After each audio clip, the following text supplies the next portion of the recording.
Assalamualaikum warahmatullahi wabarakatuh. A'udzu billahi minasyaitonir rajim. Bismillahirrahmanirrahim. Alhamdulillahi rabbil alamin wa bihi nasta'inu ala umurid dunya waddin. Wassalatu wassalamu ala sayyidina wa maulana Muhammadin wa ala alihi wa ashabihi ajma'in, amma ba'd. Bismillah. Saudara-saudaraku, sahabatku semuanya, khususnya anak-anakku kelas 1 Madrasah Diniyah Pondok Pesantren Nurul Ulum Kabupaten Blitar. Hari ini kita meneruskan pengajian kita kitab Mabadi Fikih Juz 2. Untuk itu mari kita mulai bersama dengan tawasul. Bismillahirrahmanirrahim. Ila hadratin Nabiil Mustafa Muhammadin sallallahu alaihi wasallam wa alihi wa azwajihi wa dzurriyyatihi wa ahli baitihi ajma'in. Al-Fatihah.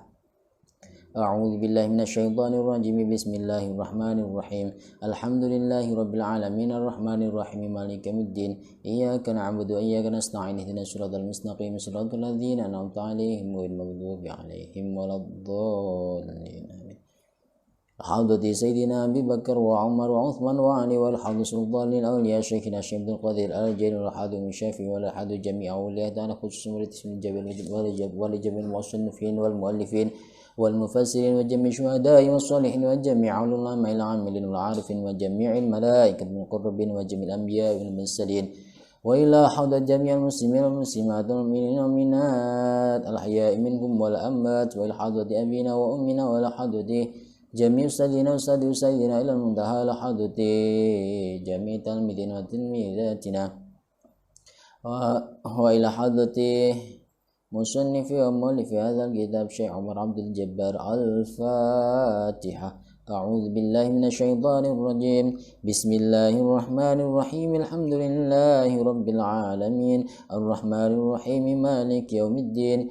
Iyyaka na'budu wa iyyaka nasta'in ihdinas siratal mustaqim siratal ladzina an'amta 'alaihim ghairil maghdubi 'alaihim waladdallin. Qala al-musannifu rahimahullahu ta'ala wa nafa'na bihi wa bi'ulumihi fid dharaini amin. Bismillahirrahmanirrahim.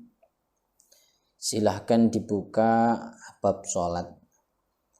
As-salatu utawi iki iku nerangake salat.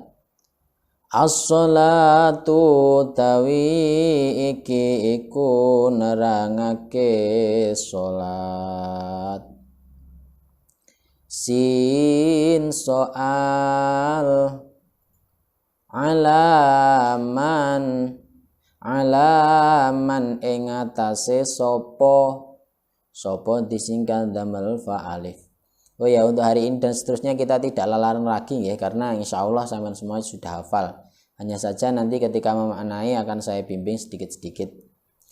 Sin soal alaman ing atase sapa disingkal damel apa? Fa'alif. Tajibu wajib.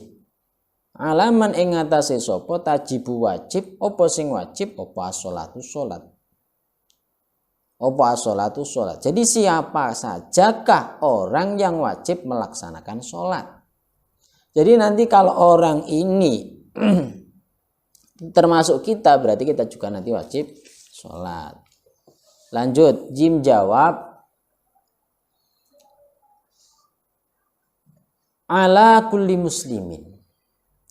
Ala kulli muslimin utawi sholat. Diparingi rujuk ya. Ala kulli muslimin utawi sholat iku wajib. Utawi sholat iku wajib ing atase saben-saben wong kang Islam.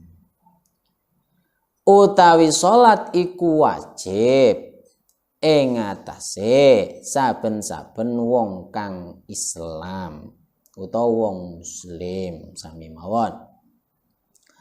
Utawi salat iku wajib ing atase saben-saben wong Islam, wong kang Islam balighin kang balek sapa muslim. Rujuk balighin kang balek sapa muslimin, aqilin kang duweni akal sapa muslimin.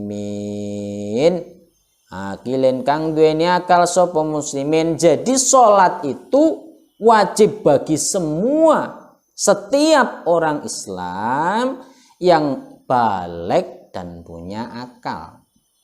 Berarti ini harus 3, Islam, balik, punya akal. Kalau tidak di antara salah satu di antara 3 ini berarti belum wajib atau tidak wajib. Contoh non muslim berarti tidak wajib. Kemudian balik, kesebalikan dari balik berarti belum balik. Kalau belum balik berarti belum wajib sholat. Kemudian akilin yang punya akal berarti kalau gila tidak punya akal dia tidak wajib sholat. Jadi setiap orang yang Islam balik punya akal dia wajib melaksanakan sholat. Sholat apa itu ya? Sholat 5 waktu. Subuh, zuhur, asyar, maghrib, isya atau sholat-sholat fardu yang lain. Kemudian bukan hanya itu, ada lagi wa ala wali sobiyyi. Wa ala wali sobiyyi lan wajib. Wa ala wali sobiyyi lan wajib ing atase waline bocah cilik. Wala wali sobilan wajib ing atase waline bocah cilik. Waline bocah cilik apa sing wajib? Apa ayya murahu yen to perintah sapa wali ing as-sobiyyi. Apa ayyamuruhu yento perintah sapa wali ing as-sobiyyi. Perintah napa bisolati kelawan salat. Bisolati kelawan salat.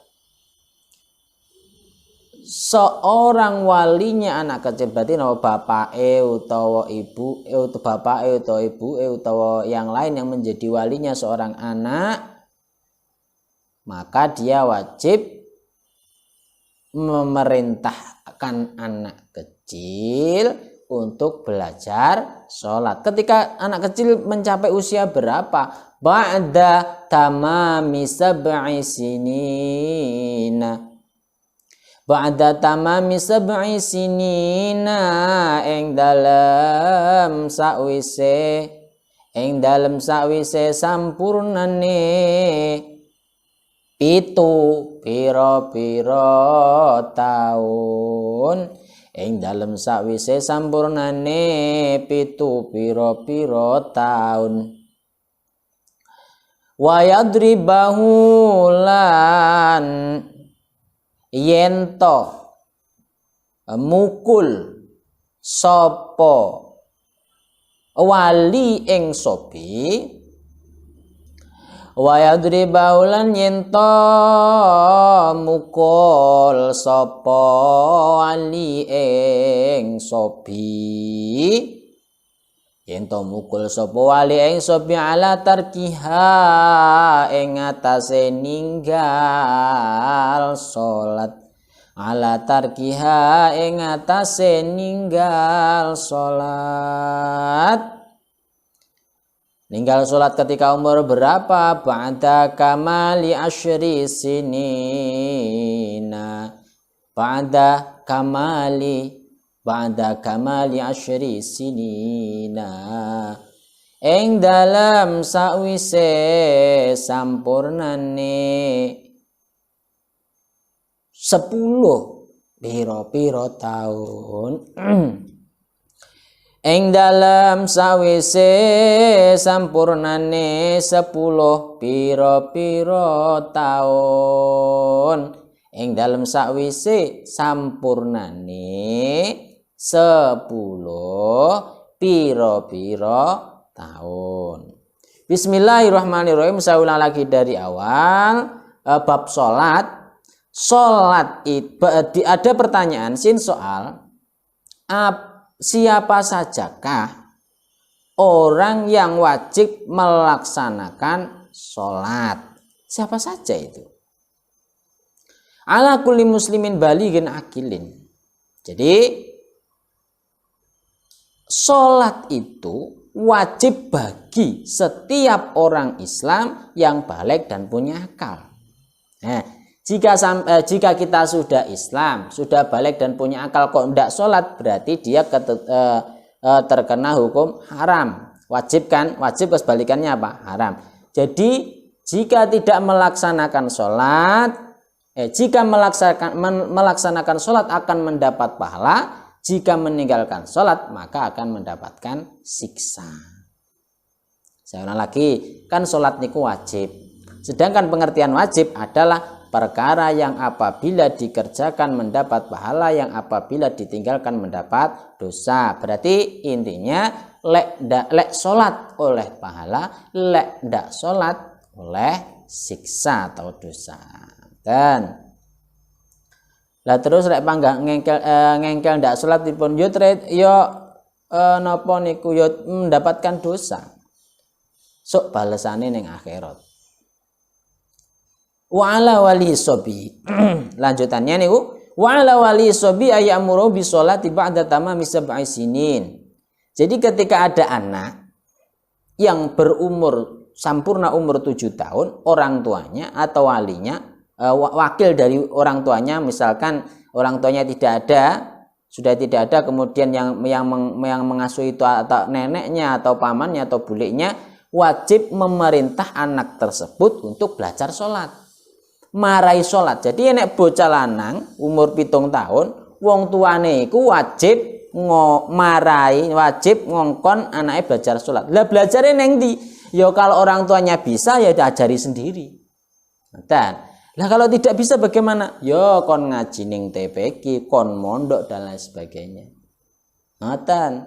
Lah ra iso marai dhewe ya maka dia wajib napa niku cari alternatif lain, yaitu dengan cara di ngajekne TPQ, kon belajar sholat ning TPQ utawa di pondokne, itu ya bisa. Lek wong tuane ngalim atau bisa ya diwarai dhewe. Ngoten. Kemudian jika sudah beranjak umur 10 tahun kok enggak gelem sholat, ninggal sholat, maka orang tuanya atau wakilnya wajib mukul. Wajib memukul anaknya yang meninggalkan sholat ketika umur 10 tahun. Lek mukul nggih apa nggih palu, apa nggih perkul, apa nggih arit, lek mukul ndak boleh. Iso entek anake, iso entek kok anake. Lah cara mukulnya bagaimana? Pukulannya itu tidak boleh menyakitkan, hanya mengagetkan saja. Contohnya lek digawapluk bokonge atau gegere coba terbanter. Buwok sehingga dia kaget. Ojo ngepuk nggih kayu salengan bae iso kesakitan dan nanti menjadikan bahaya. Yang penting memukulnya tadi tidak boleh membahayakan anaknya. Kalau membahayakan itu yang tidak boleh. Jadi ketika sudah berumur 10 tahun kok meninggalkan sholat, maka orang tuanya wajib mukul. Lah saiki sampean kabeh wis umur piro? Lebih dari 10 tahun. Jadi lek umpama sebenarnya ketika sampean semuanya berani meninggalkan sholat, orang tua sampean semua itu berhak memukul sampean. Berhak dan tidak dosa, dan itu malah wajib. Lah dipukul malah dosa. Bayangno. Jadi orang tua iki repot, nek anake hilang jan repot. Lah piye lek? Lah arep dipukul engko mesakne. Sedangkan itu wajib. Nah, lah dipukul malah dosa. Karena itu kita semuanya harus paham harus mengerti dan memahami.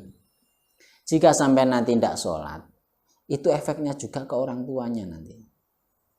Dela, masa ada orang tuanya. Kemudian, lek wis balik pripun? Lek wis balik ora sing dihukum bukan orang tuanya lagi. Anak kecil tadi kan sudah umur 7 tahun, diajari oleh orang tuanya sholat, kemudian sudah umur 10 tahun lek ninggalkan harus dipukul. Lah ketika sudah balik bagaimana? Yang tertuntut hukum ya orang anak-anak tadi. Umpama ora salat yo sampean dosa dhewe, umpama salat sing oleh pahala yo sampean dhewe. Ngoten. Jadi sudah lepas hukumannya dari orang tua. Jadi umpama sampean cilik kok belajar salat yo sampean niku yo ora oleh pahala, sing oleh pahala wong tuane. Ngoten niku. Padha karo poso niku cilik belajar poso. Niku sing oleh pahala wong tuane. Lek poso beduk Ustaz. Poso beduk iku sajane ndak enten. Ora enak apa hanya itu untuk belajar saja. Kemudian mungkin kita lanjutkan dulu, nanti akan saya jelaskan ulang. Jadi intinya tadi ya, kalau sudah Islam balik dan punya akal maka dia wajib sholat. Jika umur 7 tahun orang tuanya wajib mengajarkan sholat. Kemudian kalau meninggalkan sudah umur 10 tahun maka wajib dipukul. Jika sudah balik bagaimana? Maka dia sudah terkena hukum sendiri. Ora sholat dek sing dosa dhewe, wong tuane. Sin soal kam iku piro syurutus sholati utawi piro syarate sholat. Syurutus sholati utawi piro syarate sholat. Ada berapakah syaratnya sholat?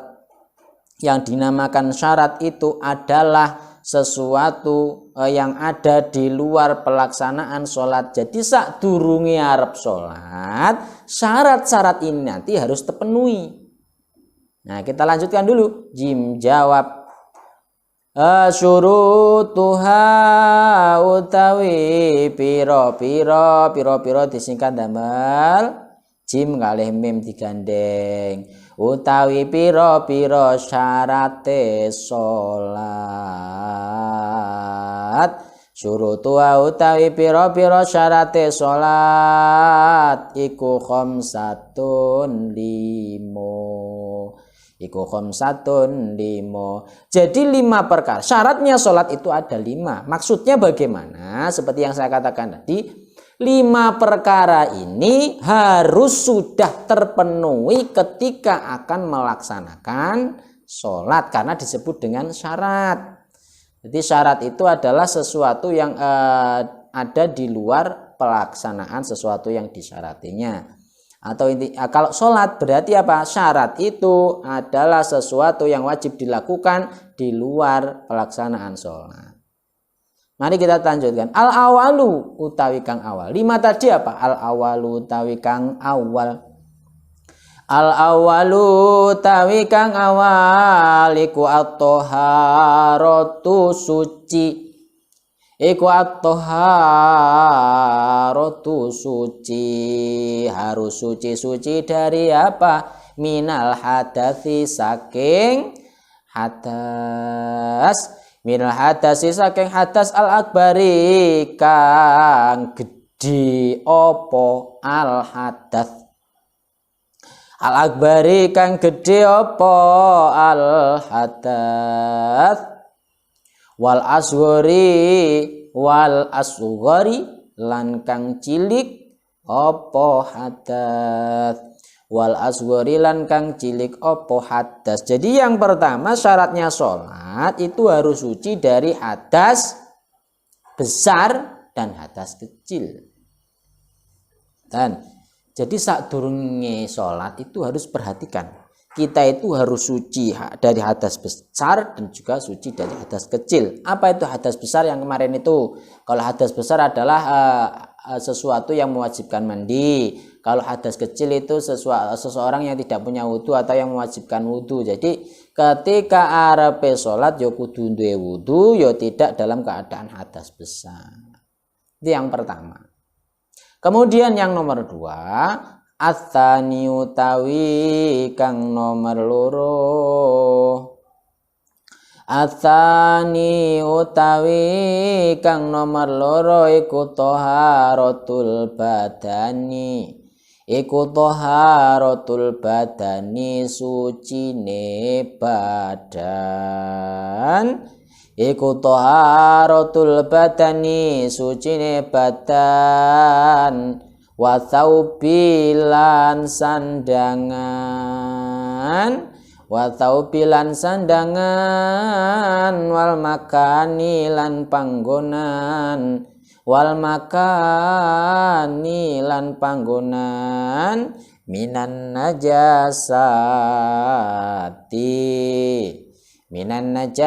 suci dari mana? Minan najasati saking piro-piro najis.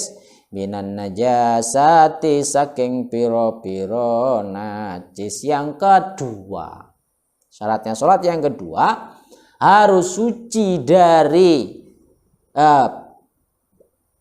badannya, pakaiannya, tempatnya. Tiga ini ya, tubuh, badan, pakaian, dan tempatnya. Harus suci dari najis. Penting ini, dengarkan baik-baik. Pas adewe sholat, pas ketika kita sholat kan badannya, pakaian, tempatnya harus suci. Sekarang dimulai dari badan. Ingat, badan, tempat, badan, pakaian, tempat. Badan, pakaian, tempat harus suci dari najis. Badan dulu.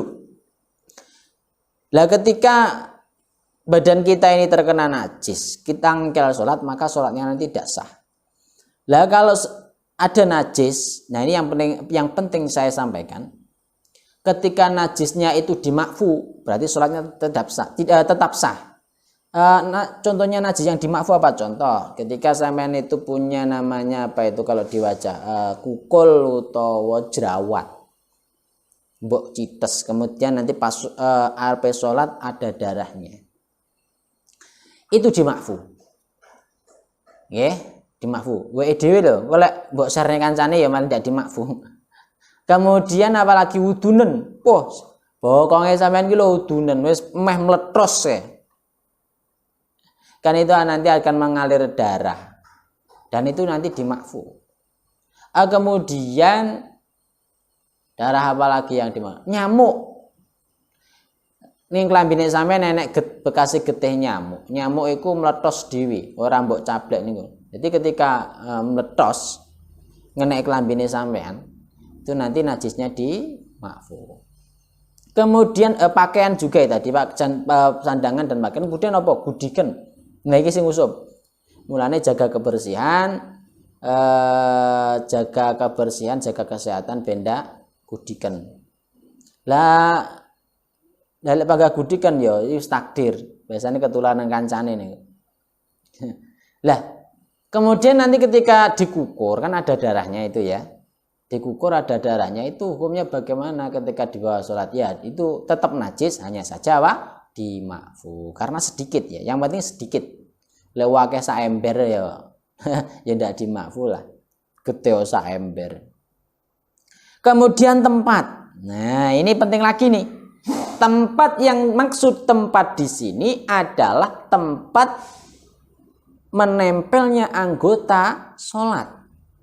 Artinya apa? Ketika ngadeg sikile sampean ndak nyekel ning tempate ngadeg, lha kuwi ndek enek najise. Ketika sujud, jadi mbok sarung, mbok rukuh iku ketika sujud kan tempatnya itu ada sendiri. Pas sujud, nah tadi tempatnya dengkul, kemudian tangan, kemudian bathuk niki kudu dibuka ngeten. Bathuk, sunah irung. Nah, yang ditempeli ketika sujud itu harus suci. Lah saiki ning enek tempat sing napa niku ada tempat yang tidak terpakai. Jadi pas sujud, semolana kan sujud. Allahu Akbar sujud. Kan di tengah-tengah kan enek tidak dipakai itu. Itu mau enek najise piye? Itu tetap sah. Enggak apa-apa. Jadi Allahu Akbar pas sujud ning tengah-tengah iki enek telek doro ora apa-apa. Enek telek pitik, telek pitik jenenge lincung. Ya ora iki enek telek wedhus apa jenenge telek wedhus? Srintil. Enek telek sapi apa jenenge telek sapi? Teletrong. Nah, itu ndak apa-apa. Sepenting ketika sujud tidak mengenai itu. Jadi ini yang perlu dipahami. Kemudian umpama salat ning dhuwure tletong, nenek tletong garing wakeh. Arep salat iku dilemeki sajadah. Kan ning isore sajadah enek tletong, enek najise. Itu bagaimana hukumnya salatnya di situ? Salatnya tetap sah. Karena apa? Yang tidak boleh yang menjadi syarat tadi suci pakaian, suci badan, suci tempatnya dari najis. Ini tempatnya mana? Tempatnya loh. Yang dibuat sujud tadi suci. Magur baliknya sajadah saja yang tidak suci kan. Nah itu yang nomor 2. Jadi ingat-ingat ya, yang nomor 1 harus suci dari hadas baik kecil atau besar. Nomor 2 pakaian, tempat, terus badan harus suci dari najis. Kemudian yang nomor 3 Ats-tsalitsu tawi kang kaping 3 Ats-tsalitsu tawi kang kaping 3 iku satrul ngaurati nutupi aurat. Iku satrul ngaurati nutupi aurat. Lah aurat iku pripun? Ini perlu perhatikan baik-baik nih, dirungokno. Kalau laki-laki sebenarnya itu auratnya niku ketika sholat ya dari pusar sampai lutut. Udel kok dengkul ya arep lanang. Lah lek wedok, lek kalau wanita seluruh tubuh kecuali wajah dan telapak tangan. Perhatikan dulu. Ini kalau dalam sholat ya. Kalau laki-laki sebenarnya ini kan udel sampai kok dengkul. Lah nyapa kudu kelamben, kudu sarungan, kudu keton barang, kudu utawa sualan itu untuk apa? Takzim utawa akhlak. Mosok sholat mek gur udel sampai kok dengkul tok situ. Masyaallah iku ngadep pangeran lho. Ngadep Gusti Allah kok mek gur tutupi dengkul sampai mek gur sarungan tok ya. Diubut-ubutne dhuwur sarung sampai kok dengkul tok. Lah kuwi lho. Sampean ketika menghadap kiai, menghadap guru macak mening kok madhep ning pangeran mek gur macake ngoten niku. Itu sebenarnya sah-sah saja, hanya saja ra duwe tata krama. Ngoten lho. Kemudian wanita auratnya itu seluruh tubuh kecuali wajah dan telapak tangan. Perhatikan baik-baik. Lah saiki yang harus ditutup itu dari arah mana? Kalau wanita dari segala penjuru tidak boleh terlihat selain wajah dan telapak tangan. Kon dhuwur kudu ra ketok, kok kanan, kiri, depan, belakang, dari bawah ora oleh ketok. Nah saiki umpama ana wong wedok salat ning pampang, ning tingkate bolong, dincengkong ngisor ketok aurate. Lah kuwi ndak sah salate. Ndak boleh. Karena kalau wanita dari segala arah. Kalau laki-laki beda. Kalau laki-laki dari segala arah kecuali bawah. Jadi lek dincengkon dhuwur kok udele ketok. Lah mau enek sing biasane kelambi sing bluwedhe lho. Dodone ketok ketika rukuk diinceng apa wetenge karo udele ketok. Nah ini mboten sah kalau dilihat dari atas. Sekarang kalau dilihat dari bawah, kalau laki-laki dilihat dari bawah aurate ketok panggasa. Nek lanang salat diinceng kok ngisor gundal gandul panggasa niku. Kenapa? Bedanya laki-laki, kalau laki-laki dari segala arah kecuali bawah, kalau wanita dari segala arah tidak boleh terlihat. Itu aurat dan wajib tutup. Saya ingatan ini banyak sekali usum damel rukuh sing pedotan ini nyamari banget kalau tidak tahu caranya. Rukuh pedotan itu bisa membuat tidak sah loh, hati-hati. Jadi ketika rukuh, bayangkan ketika pedotan rukuh, itu nanti kalau dilihat dari bawah itu bisa kelihatan lehernya, itu bisa batal juga nanti, bisa tidak sah juga sholatnya. Kemudian nopo malih iku pas sami Allahu liman hamid diangkat tangannya, itu juga bisa kelihatan dan lain sebagainya. Pokoknya kalau bisa memakai mukena atau ruku itu yang terusan, tidak pedotan. Lalat pedotan itu bisa saja nih kena diakal. Sing penting kudu jerone kelambi dawa, kene kudu wis kudungan jerone biar aman dari nanti ketika dilihat ketika diincang kok ngisor bendak ketok itu supaya sah. Caranya ribet ngoten niku penak nggih rukuh terusan langsung saja. Kemudian masalah umpomo iki enek wong nakal ya. Kancane salat dibuka sarunge, dibuka rukuhe. Piye? Kalau yang membuka adalah manusia, berarti sampean salat. Kancane sampean salat. Kancane sampean nenek sing napa jahil, dibuka aurate sampean. Nah, itu salatnya bagaimana? Salatnya seketika batal. Nah, berbeda nanti, ini masalah lain, berbeda nanti ketika yang niup itu angin sampai beantare sarungnya sampean kebuka, buka daur, ketok. Langsung sampean tutup. Langsung seketika langsung sampean tutup. Nah, itu tidak batal. Jadi kebukanya aurat yang tidak membatalkan sholat itu hanya tertiup angin. Lek dibuka dibuka kancane, lah itu batal. Apa meneh mbok buka dhewe. Itu tansaya batale.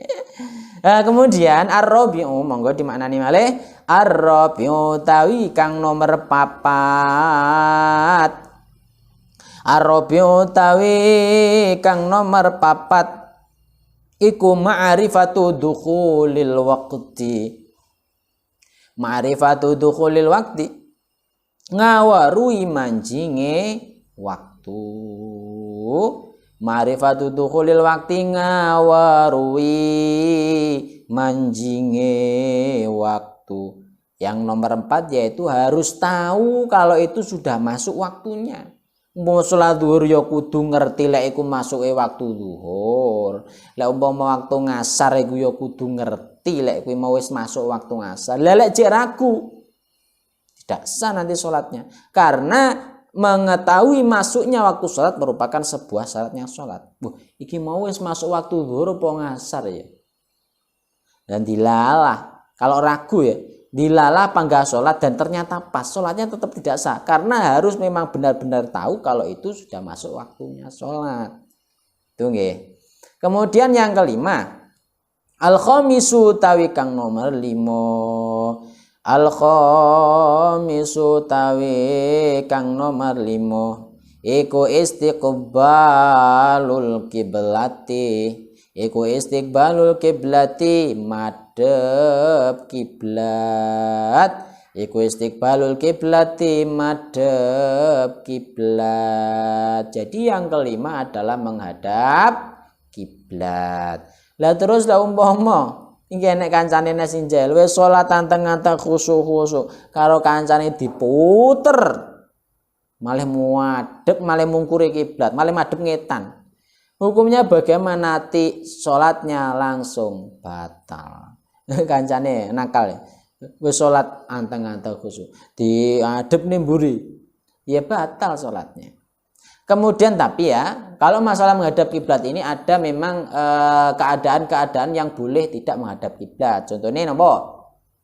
Pas sholat sunnah ada di kendaraan. Sholat sunnah ada di kendaraan, ada di mobil, sampean sholat sunnah nggak menghadap kiblat enggak apa-apa.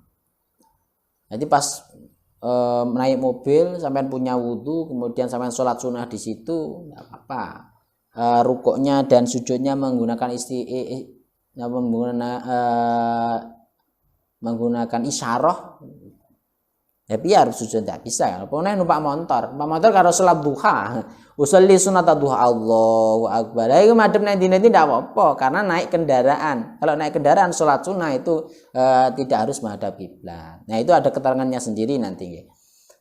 Jadi saya ulang kembali bahwa orang yang wajib sholat itu yaitu harus orang yang menetapi 3 tadi apa? Islam, balik, punya akal. Kalau tidak 3 ini berarti belum wajib. Kecuali nanti bocah cilik yang umur 7. Mbuh lanang, mbuh wedok padha ae.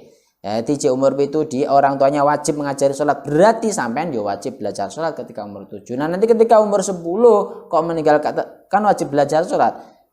Meninggalkan sholat maka orang tuanya memukul. Kemudian syaratnya sholat itu ada 5. Yang pertama harus suci dari hadas kecil dan besar, berarti kudu tidak junub dan punya wudhu. Kemudian nomor 2 pakaian, badan dan tempatnya harus suci dari najis. Kemudian nomor 3 menutup aurat. Yang kelima apa? Yang kelima mengetahui masuknya waktu sholat. Tahu ngerti, yakin kalau itu sudah masuk waktu sholat. Kemudian yang terakhir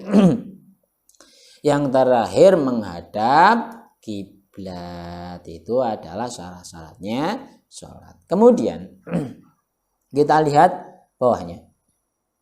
Sin soal ma iku piro. Ma iku piro, joma iku apa? Di sini dimaknani piro. Ma iku piro adadu rakaatis sholawati.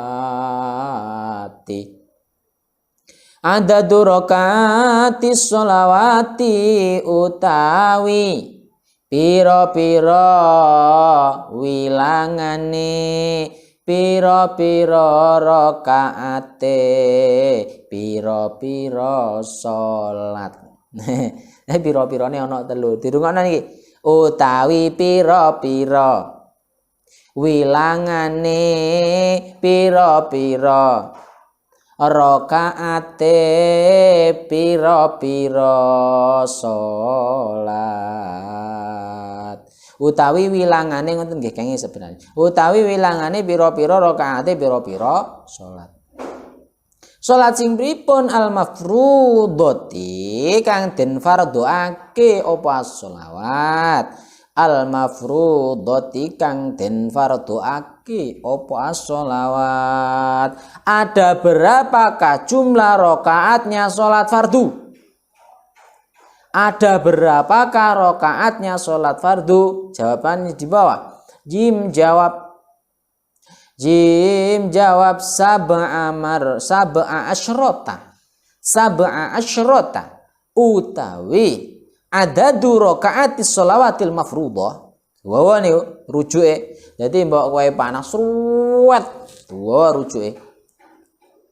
Utawi adadu rakaatis sholawatil mafruḍah iku 17.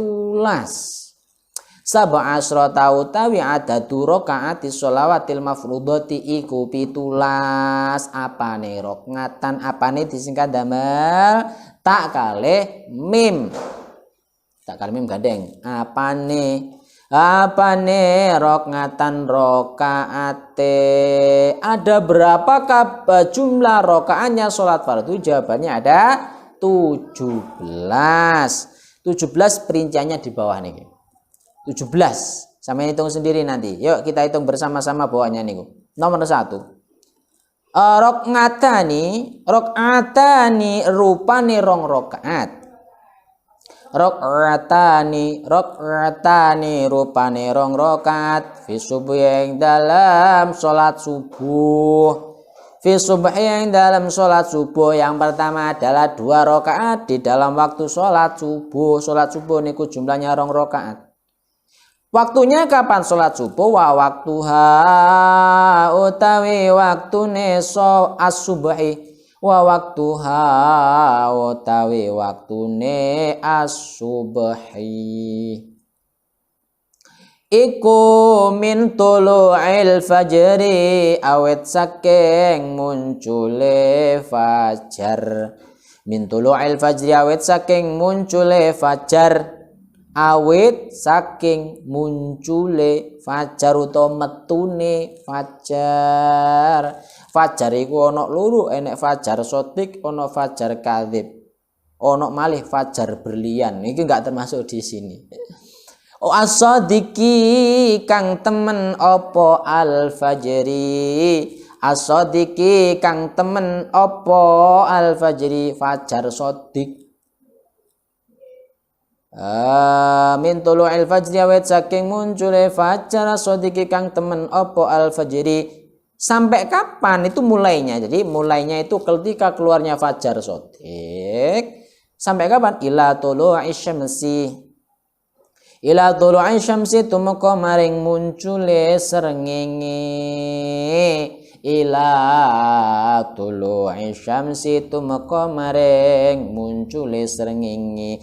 Jadi waktunya sholat subuh itu dimulai dari keluarnya fajar sodik detik sampai keluarnya matahari. Waktunya rada suwi niku. Rada suwi. Lah salat subuh lek saiki kan penak. Nek adzan subuh engko galek lek kawanan ketara matahari berarti itu sudah waktunya sudah habis. Atau kalau sekarang itu kalau dalam aplikasi ada itu namanya digital falak itu namanya. Digital falak itu lebih mudah lagi. Itu gaweane santri niku. Jadi kalau sampai ingin lihat waktu-waktu sholat pena di aplikasi digital falak. Wayah subuh ya adzan wayah dan seterusnya. Kemudian itu waktunya sholat subuh. Ada 2 rakaat. Berarti 17 dikurangi 2 garek 15. 15 apa lagi? Nah ini wa arba'u rakaatin lan papat piro-piro rakaat. Wa arba'u rakaatin lan papat piro-piro rakaat fi dzuhri ing dalam salat zuhur. Fidhuri yang dalam sholat zuhur. Jadi yang 4 kan ada 17, yang 2 sholat subuh, yang 4 sholat zuhur. Wa arba'u rakaatin lan papat piro-piro rakaat fidhuri yang dalam sholat zuhur. Lah lagi waktu nih kapan sholat zuhur niku? Wa waktuha utawi waktu ni az-zuhri. Wa waktuha utawi waktu ni az-zuhri iku min zawali syamsi. Iku min zawali syamsi awet saking lingsire srengenge awet saking lingsire srengenge ila ayyasira tumeka maring yen to dadi ila ayyasira tumuka maring yen to dadi apa zillu kulli syai'in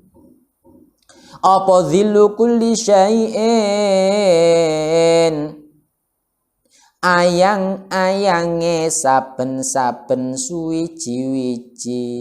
Nah, ayang-ayange saben-saben suwiji-wiji apa zillu kulli syai'in ayang-ayange saben-saben suwiji-wiji iku mislahu madani syai. Iku mislahu madani syai. Jadi waktunya sholat zuhur iku lek biasane lek saiki kan penak. Atau kalau di umpomo ada sebuah keadaan kita mengalami sebuah keadaan yang di situ tidak ada jam dan lain sebagainya, eneke mung srengenge tok. Cara melihatnya bagaimana? Yaitu waktunya sholat zuhur itu dari mulai bergesernya matahari sing mau ning etan malih ning kulon. Artinya apa? Bayangane mau ning kulon malih ning etan. Nah, iki srengenge mau ning etan kok tengah-tengah pas geser ngulon iki jenenge zawalus syamsi, lingsir atau bergeser, tergelincirnya matahari itu mulai waktu zuhur. Mulai waktu zuhur. Lah, sampai kapan? Ila ayyasira dhillu kulli syai'in mitlah. Sampai bayangannya sesuatu itu menyamai sesuatu itu. Ayo, bingung ora? Bayangannya sesuatu podo karo satu. Ini bayangane. Contoh sampean ngedekne cuthik sak meter. Sak meter. Nah, matahari ning dhuwur iku kan sret sampai bayangannya ini nanti, bayangannya sing cuthik sak meter, sampai dawane padha karo cuthik iki mau. Jadi bayangan ketika tersorot matahari sret terus dibruk nih. Nah, wis padha apa urung? Lek padha berarti waktunya zuhur sudah habis. Kalau belum sama masih ijik dawa cuthike, umpama nek bayangane mbok brukne. Lah kok ijik dawa cuthike berarti masih ada waktu zuhur. Itu caranya nggih. Jadi waktunya sholat zuhur itu dimulai dari tergelincir atau bergesernya matahari dari timur ke barat. Kemudian sampai kapan? Sampai bayangan sesuatu menyamai sesuatu tersebut. Itu waktunya sholat zuhur. Kemudian mungkin yang nomor 3 dan seterusnya kita teruskan besok lagi. Wallahu a'lam bishawab. Semoga apa yang saya sampaikan dari awal sampai akhir membawa barokah manfaat fitini wa dunya atal akhirah. Kemudian apabila ada kesalahan saya mohon maaf yang sebesar-besarnya. Mari kita doa bersama dulu. Maulaya sholli wa sallim daiman abada ala habibika khairil khalqi kullihim huwal habibul ladzi turja syafa'atuhu li kulli haulim minal ahwali muqtahamin ya Rabbi bil Mustafa baligh maqasidana wa ghfir lana ma madha ya wasi'al karami. Alhamdulillahil alamin wallahu muwaffiq ila aqwamit thoriq. Wassalamu alaikum warahmatullahi wabarakatuh.